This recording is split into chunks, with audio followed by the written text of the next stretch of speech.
एक गांव में एक छोटा सा परिवार रहता था। लीला और उनकी बेटियां। लीला की दो बेटियां होती हैं, अनुपमा और काव्या। अनुपमा पढ़ाई में बहुत ही होनहार होती है, हर बार पहला नंबर लाती है। तो वहीं काव्या पढ़ाई में बहुत ही पीछे होती है, पूरा दिन खेलती रहती है। पिता के ना होने की वजह से लीला दूसरों के घर के काम करके घर का और दोनों बेटियों की पढ़ाई का सारा खर्चा उठा रही होती है। धीरे धीरे अनुपमा और काव्या बड़ी हो जाती है। अनुपमा पढ़ाई में आगे होने के कारण पढ़ने के लिए शहर जाती है और काव्या गांव में ही लीला के साथ रहकर औरों के घर के काम करके पैसे कमाती है। अनुपमा शहर से हर रविवार फ़ोन करती है और अपनी बहन काव्या से बात करती है। कैसा है शहर अनुपमा? तुम ठीक तो हो ना वहाँ पर? हाँ काव्या, यहाँ सब बहुत अच्छा है। कॉलेज बहुत बड़ी है और तो और ये शहर भी बहुत बड़ा है। हर रविवार फ़ोन पर अनुपमा शहर की तारीफ़ करती रहती है। तो काव्या एक दिन जाके लीला को कहती है कि उसे भी शहर में घूमने के लिए जाना है। लीला मान जाती है और काव्या को शहर घूमने के लिए भेजती है। अनुपमा काव्या को देखकर बहुत ही खुश हो जाती है। फिर काव्या अनुपमा को शहर घुमाने के लिए बोलती है। अनुपमा कहती है कि हाँ चलते हैं, मैं वनराज को भी बुला लेती हूँ।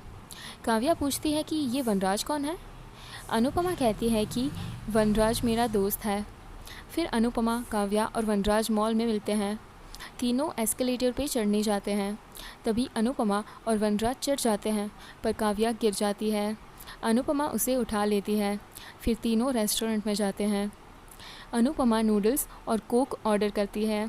सिर्फ नूडल्स देखकर काव्या बोलती है कि ये क्या, सिर्फ ये लंबे लंबे सांप, इसके साथ अचार या प्याज कुछ भी नहीं। और ये कौन सी छाछ है? शहर में छाछ इस रंग की होती है क्या? ये सुनकर वनराज और आसपास के सारे लोग काव्या पर हंसने लगते हैं। ये देखकर काव्या दुखी हो जाती है और वहाँ से बाहर चली जाती है। वनराज और अनुपमा भी उसके पीछे पीछे जाते हैं। वनराज काव्या से उस पर हंसने के लिए माफ़ी मांगता है। सॉरी काव्या, मुझे इस तरह तुम पर हंसना नहीं चाहिए था।